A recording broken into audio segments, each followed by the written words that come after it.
Special education hub YouTube channel में आप सभी का स्वागत है। दोस्तों, ये हिंदी की 14वीं क्लास है, जिसमें हम 1950 ईस्वी के बाद हिंदी की संवैधानिक प्रगति के बारे में पढ़ने वाले हैं। लेकिन उससे पहले आप सभी को मेरे यूट्यूब चैनल को सब्सक्राइब करने है, क्लास को शेयर और लाइक कर देना है। क्लास को ज़्यादा से ज़्यादा शेयर करना है, जिससे कि ये और भी लोगों तक पहुँच सके। दोस्तों, जैसा कि आप लोगों को पता है, पिछली 13 क्लासें हिंदी की हो चुकी हैं, जिनमें हमने बहुत सारी चीज़ें नई देखी। ऐसी चीज़ें हमने देखी जो कि मेरे हिसाब से शायद ही किसी ने अभी तक आप लोगों को बताई होंगी। जैसे हमने संविधान में हिंदी की क्या स्थिति है, उनके बारे में चर्चा की। और दोस्तों, 13वीं क्लास में जो हमने चर्चा की थी, उसमें अध्याय 4, अध्याय 3, अध्याय 2 इनमें चर्चा की थी। दोस्तों, हमने 8वीं अनुसूची के बारे में पढ़ा था कि 8वीं अनुसूची में संविधान द्वारा मान्यता प्राप्त 22 प्रादेशिक भाषाएं कितनी है दोस्तों? 22। पिछली क्लास में हमने 22 के बारे में पढ़ा था कि 22 भाषाएं कितनी हैं? 22 भाषाएं हैं, जिनमें इसमें 14 भाषाएं आरंभ में थी। 14 भाषाएं आरंभ में थी। फिर उसके बाद 21वां संविधान संशोधन हुआ, उसमें भाषाएं जोड़ी गई। 71वां संविधान संशोधन हुआ, उसमें भी भाषाएं जोड़ी गई। और 92वां संशोधन हुआ, जिसमें भाषाएं जोड़ी गई। तब जाकर के 14 से कितनी भाषाएं हुई? 22 भाषाएं। 22 भाषाएं हुई। दोस्तों, आज हम देखने वाले हैं हिंदी की 14वीं क्लास के अंतर्गत हिंदी की संवैधानिक स्थिति को, संवैधानिक प्रगति को। जैसा कि आप सभी जानते हैं कि हमने पिछली क्लास कहाँ पे ख़त्म की थी, और पिछली क्लास की वीडियो की लिंक आपको इस वीडियो के डिस्क्रिप्शन में मिल जाएगी। और आज हम क्लास स्टार्ट करने वाले हैं। तो दोस्तों, हमारे YouTube channel special education hub को सब्सक्राइब कर दीजिए और इस क्लास को ज़्यादा से ज़्यादा लाइक और शेयर कर दीजिए। 1950 के बाद हिंदी की संवैधानिक प्रगति, राष्ट्रपति का संविधान आदेश 1952। दोस्तों, 1952 में राष्ट्रपति का संविधान आदेश आया। क्या आया? संविधान आदेश आया, जिसमें लिखा था कि राज्यपालों, एससी एवं एचसी के न्यायाधीशों, कौन दोस्तों? न्यायाधीशों की नियुक्ति के अधिपत्रों के लिए हिंदी का प्रयोग प्राधिकृत है। क्या कर दिया? हिंदी का प्रयोग। क्या कर दिया दोस्तों? हिंदी का प्रयोग नियुक्ति के अधिपत्रों के लिए प्राधिकृत कर दिया गया। उसके बाद राष्ट्रपति का संविधान आदेश आया 1955 में। कब आया? 1955 में, जिसमें कुछ प्रयोजनों के लिए अंग्रेजी के साथ साथ हिंदी का प्रयोग निर्धारित किया गया। जैसे कौन कौन से प्रयोजन थे? जनता के साथ पत्र व्यवहार में, इसमें क्या किया गया? अंग्रेजी के साथ साथ क्या, कौन सी भाषा? हिंदी को लिया गया।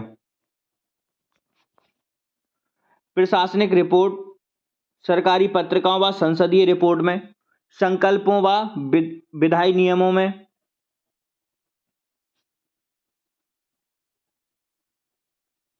हिंदी को राजभाषा मान चुके राज्यों के साथ पत्र व्यवहार में।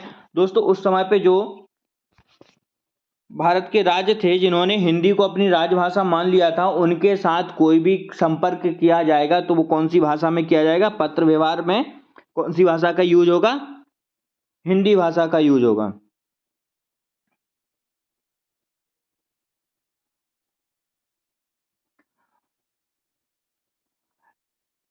संधि पत्र और करार में, जितने भी संधि पत्र और करार होंगे वो भी किस में होंगे? हिंदी भाषा में हम प्रयोग कर सकेंगे। राजनयिक व अंतर्राष्ट्रीय संगठनों में भारतीय प्रतिनिधियों के नाम जारी किए जाने वाले पत्रों में, जितने भी अंतर्राष्ट्रीय संगठन होंगे और राजनयिक संगठन होंगे, उनमें भारतीय प्रतिनिधियों के जो नाम होंगे वो किस भाषा में प्रदर्शित किए जाएंगे? हिंदी भाषा में प्रदर्शित किए जाएंगे। ऐसा आदेश कब आया था? 1955 में। कब आया? 1955 में आया। 1955 में यह आदेश आया। और ये आदेश किसने जारी किया? राष्ट्रपति महोदय ने, तत्कालीन राष्ट्रपति जी ने। इसके बाद दोस्तों,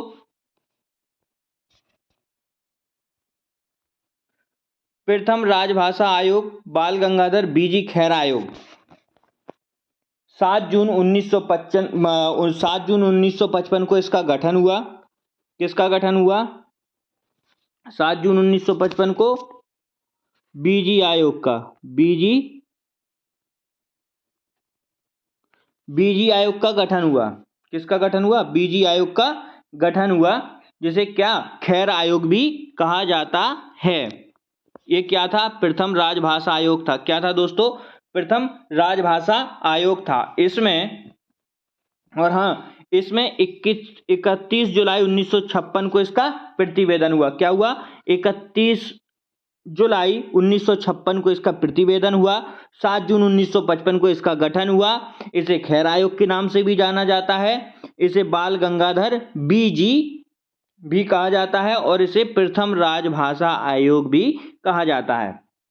इसके अंतर्गत आयोग ने क्या क्या सिफारिशें रखी, हम ये देखने वाले हैं। जैसे कि सारे देश में माध्यमिक स्तर तक हिंदी अनिवार्य की जाए। इन्होंने क्या कर दिया कि संपूर्ण देश में माध्यमिक स्तर तक क्या कर दिया?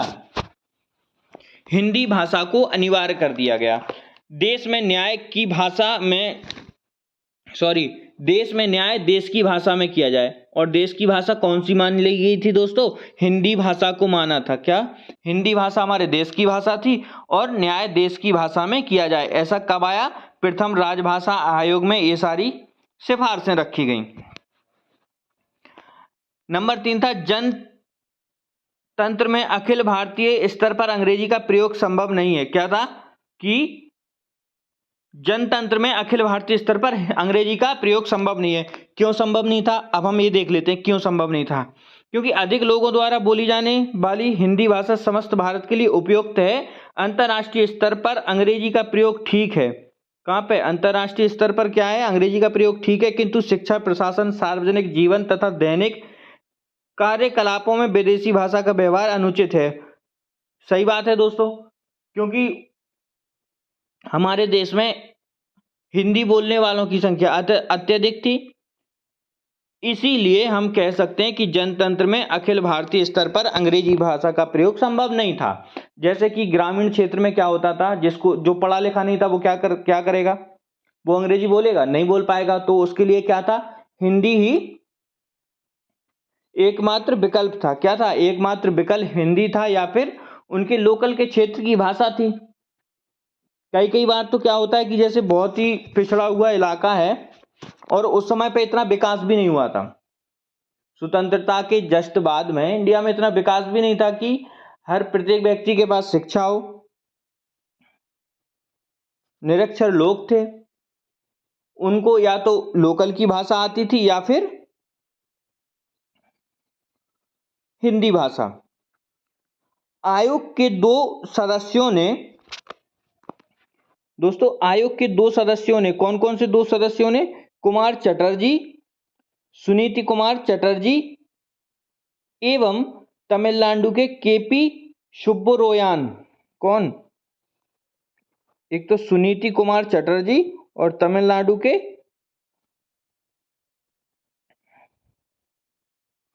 पी सुब्बरोयान आयोग की सिफारिशों से असहमति प्रकट की और आयोग के सदस्यों पर हिंदी का पक्ष लेने का आरोप लगा। इन्होंने क्या कर दिया दोस्तों? इन्होंने कर दिया कि जो इस सिफारिशें रखी गई, आयोग की सिफारिशें थी क्या? 3 सिफारिशें थी। क्या क्या सिफारिशें थी? कितनी थी? 3 सिफारिशें थी। 3 कौन कौन सी थी? सारे देश में माध्यमिक स्तर पर हिंदी अनिवार्य की जाए, देश में न्याय देश की भाषा में किया जाए, जनतंत्र में अखिल भारतीय स्तर पर अंग्रेजी का प्रयोग संभव नहीं है। तो इन दोनों ने क्या कर दिया? इन दोनों ने एक टिप्पणी लिख के दे दी कि हम इससे असहमत हैं। और इन्होंने क्या किया कि असहमति प्रकट कर दी और आयोग के सदस्यों पर हिंदी का पक्ष लेने का आरोप लगा दिया। जो आयोग के सदस्य थे उन पे इन्होंने क्या किया? इन दोनों से मतलब है सुनीति कुमार चटर्जी और तमिलनाडु के केपी सुब्बरोयान ने क्या किया कि आयोग के सदस्यों पर हिंदी का पक्ष लेने का आरोप लगा दिया। हिंदी का पक्ष लेने का आरोप लगा दिया। जो भी हो, प्रथम राजभाषा आयोग खैर आयोग ने हिंदी को आधिकारिक और प्रगामी प्रयोग पर बल दिया था। क्या किया था दोस्तों? बल दिया था। जैसे कि खैर आयोग ने जो ठोस सुझाव रखे थे, सरकार ने उन्हें महज औपचारिक मानते हुए राजभाषा हिंदी के विकास के लिए कोई ठोस कदम नहीं उठाए। जो इन्होंने सुझाव रखे थे, क्या क्या दिए थे? 3 दिए थे। कौन कौन से दिए थे?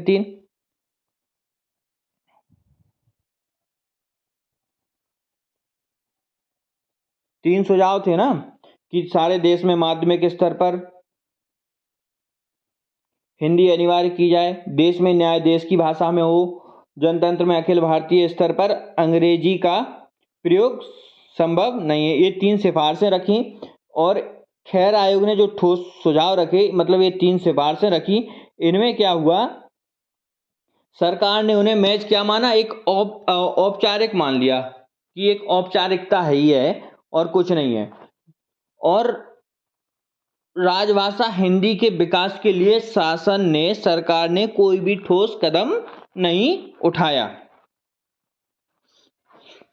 अब हम बात करते हैं कि संसदीय राजभाषा समिति गोविंद वल्लभ जी.बी. पंत समिति, जिसे कहा जाता है जी.बी. पंत समिति, Govind Vallabh, G for Govind, B for Vallabh, Govind Vallabh समिति, 16 नवंबर 1957 को गठन हुआ इस समिति का। कब हुआ? 16 नवंबर 1957 को पंत समिति का गठन हुआ। 8 फरवरी 1959 को प्रतिवेदन। ये कौन सी समिति थी? संसदीय राजभाषा समिति।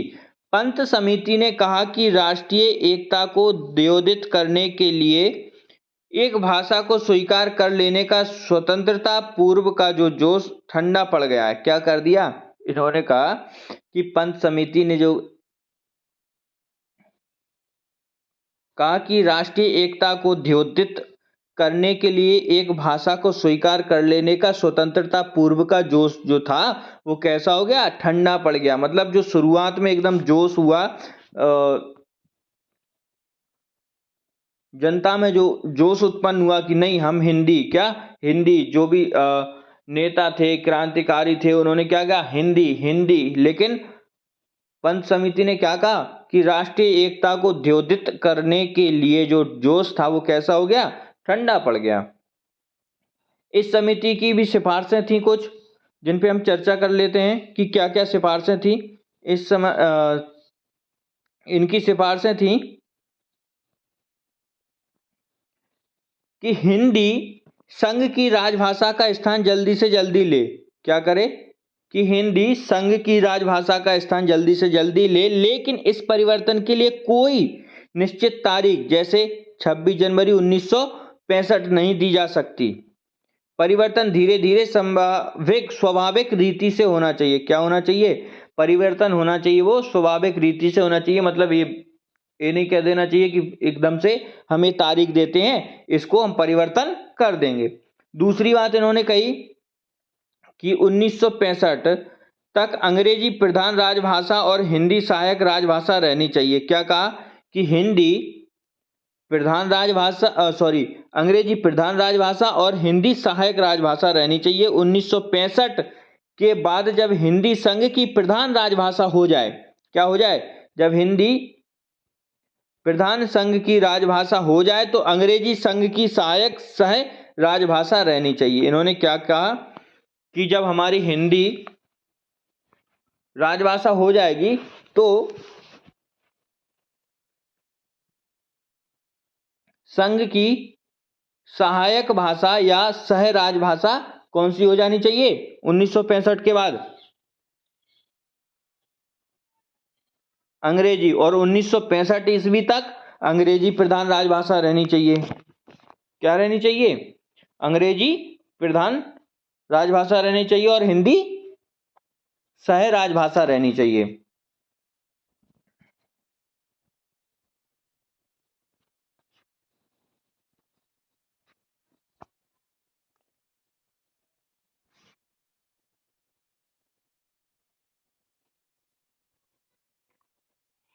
पंत समिति के सिफारसों से राजऋषि पुरुषोत्तम दास टंडन, कौन दोस्तों? राजऋषि पुरुषोत्तम दास टंडन और सेठ गोविंद दास असहमत व असंतुष्ट थे और उन्होंने यह आरोप लगाया कि सरकार हिंदी को राजभाषा के रूप में प्रस्थापित करने के लिए आवश्यक कदम नहीं उठाए हैं। उन्होंने क्या किया कि सरकार पर आरोप लगाया। किसने लगाया? राजऋषि पुरुषोत्तम दास टंडन और सेठ गोविंद दास जी ने, कि सरकार हिंदी को राजभाषा बनाने के लिए ठोस कदम नहीं उठा रही है। इन दोनों नेताओं ने समिति द्वारा अंग्रेजी को राजभाषा बनाए रखने का भी घोर विरोध किया। दोस्तों सही बात है, विरोध करना भी चाहिए था। क्यों करना चाहिए था? क्योंकि जब आप हिंदी को राजभाषा अगर मानने का दर्जा देने की बात रखते हैं तो आपको ये शब्द ही नहीं लगाना चाहिए कि इतने सालों तक ये भाषा राजभाषा रहेगी और इसकी हिंदी सहायक भाषा रहेगी। भाई अगर परिवर्तन करना है तो जरूरी क्या है कि उस भाषा को रखो साथ में। धीरे धीरे स्वाभाविक सी बात है, परिवर्तन हो ही जाएगा।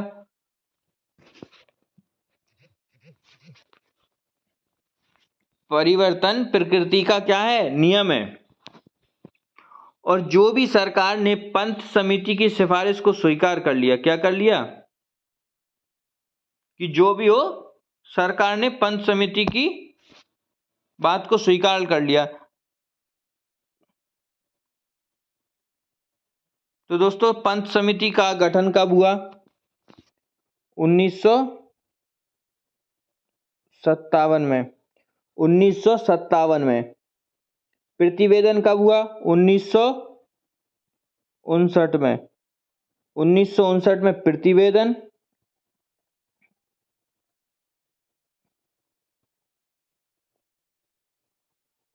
और ये गठन 1957 में प्रतिवेदन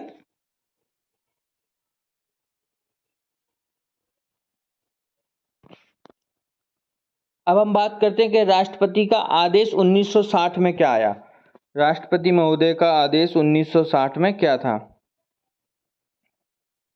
1960 में राष्ट्रपति महोदय का एक आदेश आया जिसमें शिक्षा मंत्रालय, विधि मंत्रालय, वैज्ञानिक अनुसंधान व सांस्कृतिक कार्य मंत्रालय तथा गृह मंत्रालय को हिंदी को राजभाषा के रूप में विकसित करने हेतु विभिन्न निर्देश दिए। क्या हुआ कि ये जो 3-4 मंत्रालय के नाम हमने आपको बताए हैं, शिक्षा मंत्रालय, विधि मंत्रालय, वैज्ञानिक अनुसंधान व सांस्कृतिक कार्य मंत्रालय तथा गृह मंत्रालय को हिंदी को राजभाषा के रूप में विकसित करने हेतु निर्देश दिए।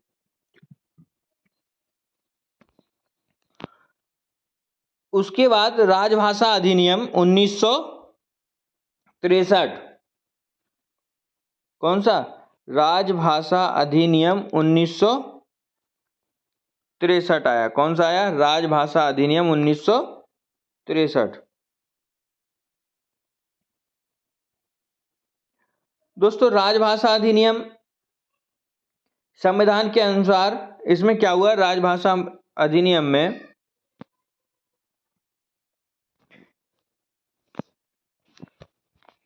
कि संविधान के अनुसार 15 वर्ष के बाद अर्थात 1965 ईस्वी से सारा कामकाज हिंदी में शुरू होना था। क्या होना था? सारा कामकाज किस भाषा में शुरू होना था? हिंदी में। परंतु सरकार की ढुलमुल नीति के कारण यह संभव नहीं हो सका। क्या हो सका? जो लचीलापन था, जो सरकार की ढील पोल रही, उसके कारण क्या हुआ? यह संभव नहीं हो सका। अहिंदी क्षेत्रों, अहिंदी क्षेत्र मतलब जहां पे हिंदी नहीं बोली जाती, जैसे कि बंगाल और तमिलनाडु, डीएमके द्वारा में हिंदी का घोर विरोध हुआ। क्या हुआ? हिंदी का विरोध हुआ। इसकी प्रतिक्रिया हिंदी क्षेत्र में हुई। क्या हुआ? इसकी प्रतिक्रिया हिंदी क्षेत्र में हुई। जनसंघ एवं प्रजा सोशलिस्ट पार्टी पीएसपी, कौन सी पार्टी दोस्तों? प्रजा सोशलिस्ट पार्टी पीएसपी द्वारा हिंदी का घोर समर्थन किया गया।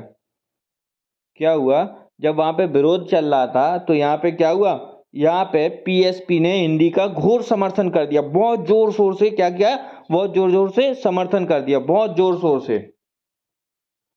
एकदम कैसे, जैसे दो दुश्मन होते हैं, एक किसी की बुराई कर रहा है, एक किसी की बड़ाई कर रहा है कि नहीं तुम अगर उसका पक्ष रखोगे तो हम विपक्ष करेंगे, या तुम विपक्ष हो हम उसका पक्ष रखेंगे। जब वहां पे विरोध चल रहा था तो इन्होंने क्या किया? बहुत जोर शोर से समर्थन करना स्टार्ट कर दिया।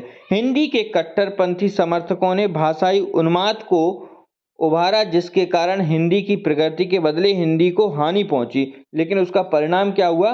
हिंदी को लाभ नहीं मिल सका, उल्टा उसको हानि ही हो गई। क्या हानि पहुंची? इस भाषाई कोलाहल के बीच प्रधानमंत्री जवाहरलाल नेहरू जी ने आश्वासन दिया कि हिंदी को एकमात्र राजभाषा स्वीकार करने से पहले अहिंदी क्षेत्रों की सम्मति प्राप्त की जाएगी और तब तक अंग्रेजी को नहीं हटाया जा सकता। जो तत्कालीन प्रधानमंत्री थे हमारे पंडित जवाहरलाल नेहरू जी ने, उन्होंने क्या कर दिया? उन्होंने कहा कि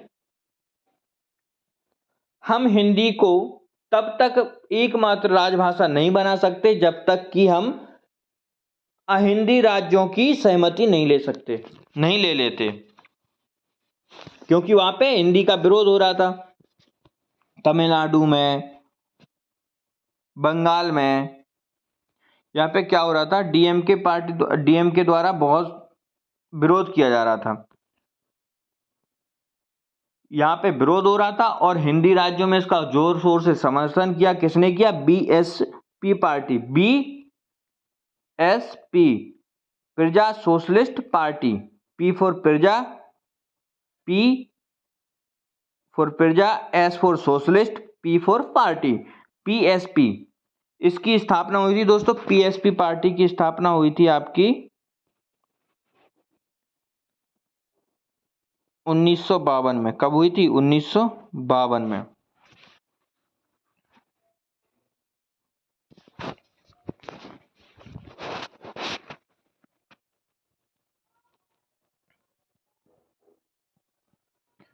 पीएसपी,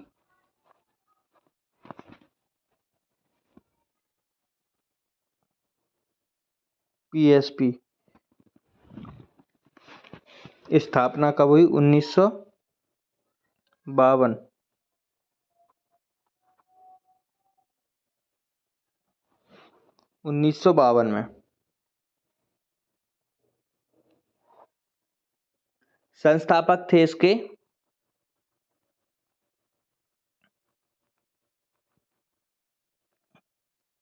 इस पार्टी के संस्थापक थे लोहिया जी। कौन?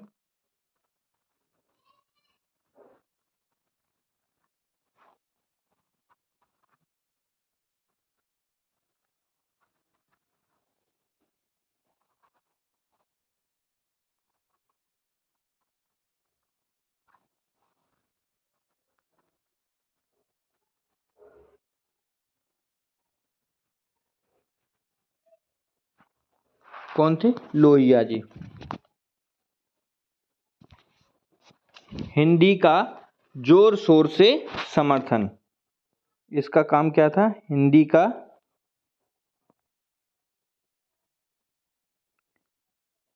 समर्थन, हिंदी का समर्थन।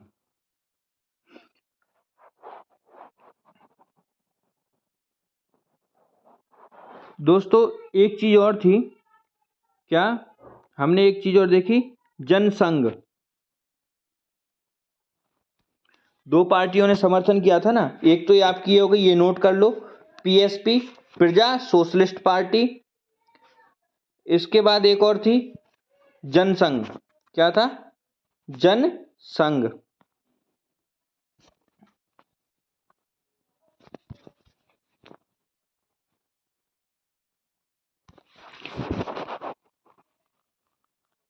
जनसंघ ने भी तो हिंदी का समर्थन किया था ना, जनसंघ ने। इसकी स्थापना हुई थी आपकी 1951 में, 1951 ईस्वी में, 1951 ईस्वी में इसकी स्थापना हुई। और इसके संस्थापक थे आपके जनसंघ के जनसंघ के संस्थापक कौन थे? श्यामा प्रसाद मुखर्जी। श्यामा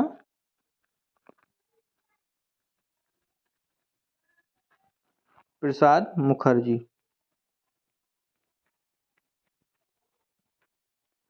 श्यामा प्रसाद मुखर्जी दोनों ने मिलके जनसंघ और प्रजा सोशलिस्ट पार्टी ने मिलके क्या किया? हिंदी का घोर समर्थन किया। क्या किया? हिंदी का घोर समर्थन किया। ये दोनों चीजें नोट कर लो, बहुत ही इंपॉर्टेंट है।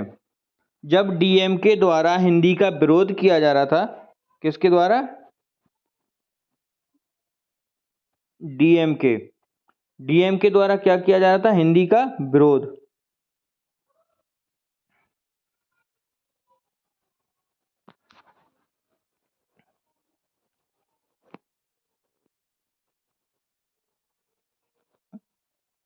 हिंदी का विरोध किया जा रहा था। क्या किया जा रहा था? हिंदी का विरोध किया जा रहा था। तब जनसंघ और पीएसपी ने क्या किया? हिंदी का घोर समर्थन किया। हिंदी का घोर समर्थन किया।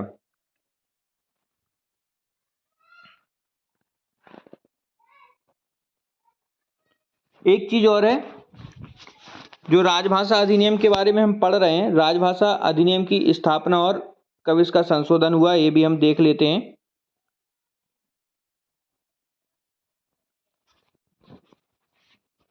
राजभाषा अधिनियम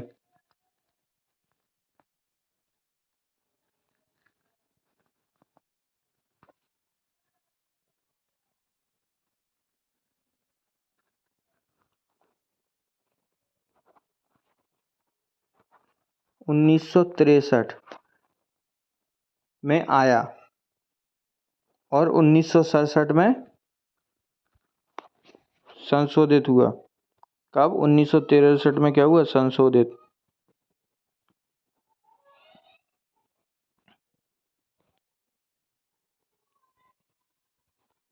उन्नीस सौ तिरसठ में स्थापना हुई इसकी और 1967 में ये संशोधित हुआ। दोस्तों, इन सब चीजों के बाद हम देखते हैं, ये देखो क्या चीज देख रहे थे हम? जनसंघ। क्या? जनसंघ, ये लिखा जनसंघ और ये प्रजा सोशलिस्ट पार्टी, इन्होंने क्या किया? हिंदी का घोर समर्थन किया। क्या किया? हिंदी का घोर समर्थन किया। और डीएम के द्वारा हिंदी का क्या हुआ? घोर विरोध हुआ। अब हम देखते हैं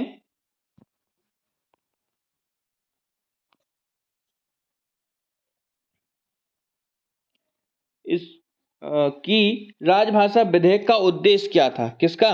राजभाषा विधेयक का उद्देश्य क्या था?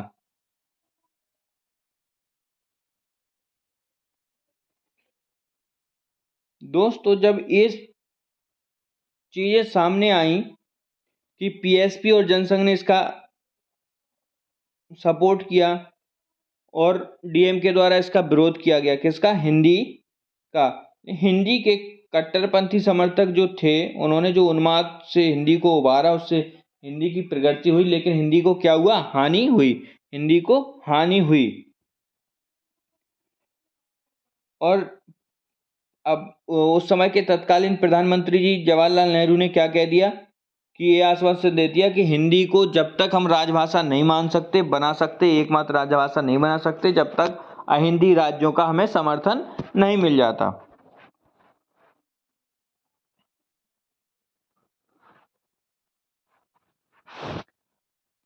तो जैसे ही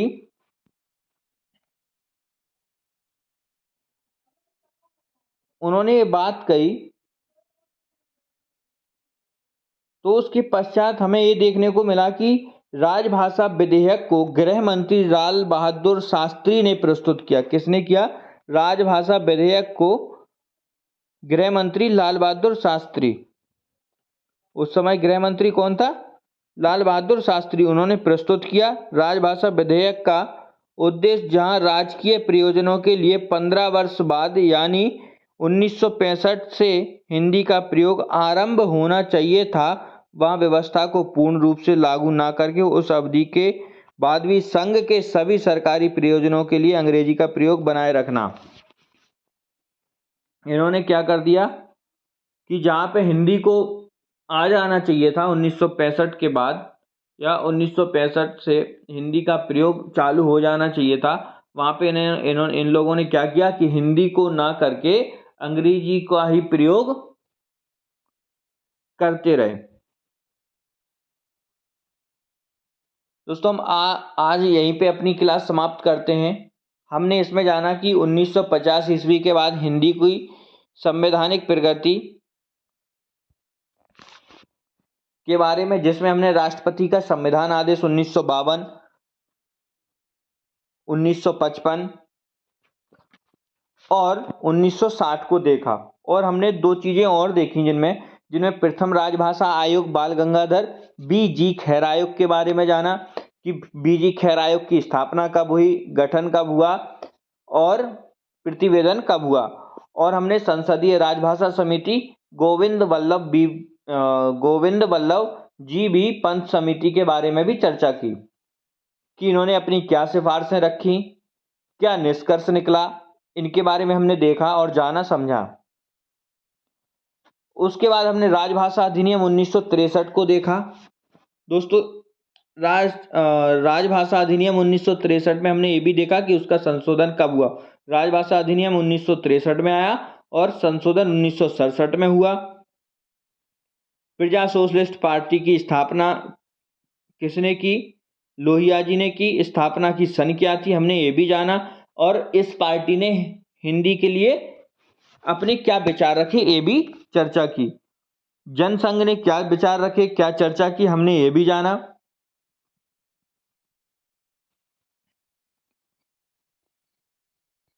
एक बार और देख लेते हैं कि पीएसपी 1952 ये क्या है, आपकी स्थापना है। 1952 में इसकी स्थापना हुई। संस्थापक लोहिया जी थे। हिंदी का समर्थन किया। जनसंघ 1951 में इसकी स्थापना हुई। संस्थापक श्यामा प्रसाद मुखर्जी थे। इन्होंने भी हिंदी का समर्थन किया। और हिंदी का विरोध जिसने किया वो कौन थे? डीएमके। कौन? डीएमके। ये कहां पे प्रचलित थी डीएमके? बंगाल और तमिलनाडु में। डीएमके ने क्या किया था? हिंदी का घोर विरोध किया था। और जनसंघ और प्रजा सोशलिस्ट पार्टी ने क्या किया? हिंदी का घोर समर्थन किया। लेकिन उससे ज्यादा हिंदी को लाभ नहीं हुआ, उल्टा हानि ही हुई। उन्होंने तो अपनी जगह पे अच्छा किया था लेकिन उसका परिणाम अच्छा नहीं निकला, ये अलग बात है। इसके बाद हम जानेंगे कि राजभाषा अधिनियम के प्रावधान क्या थे। राजभाषा संशोधन अधिनियम 1967 में क्या क्या हुआ। राजभाषा संशोधन अधिनियम 1967 के प्रावधान क्या क्या थे।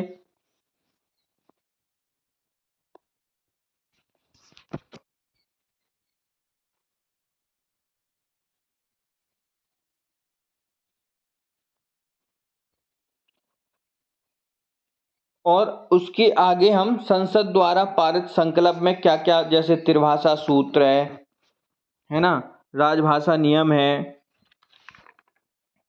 राजभाषा के विकास से संबंधित संस्थाएं हैं, इन सब के बारे में अगली क्लास में चर्चा करेंगे और जानेंगे। दोस्तों लेकिन आपको क्या करना है कि हमारे YouTube channel special education hub को सब्सक्राइब कर लेना और वीडियो को ज़्यादा से ज़्यादा शेयर और लाइक करना है, जिससे कि हम आपको निरंतर क्लासें देते रहें और आपको इसका लाभ मिलता रहे और भी लोगों तक इसका लाभ पहुंच सके। आज की क्लास यहीं समाप्त होती है। धन्यवाद।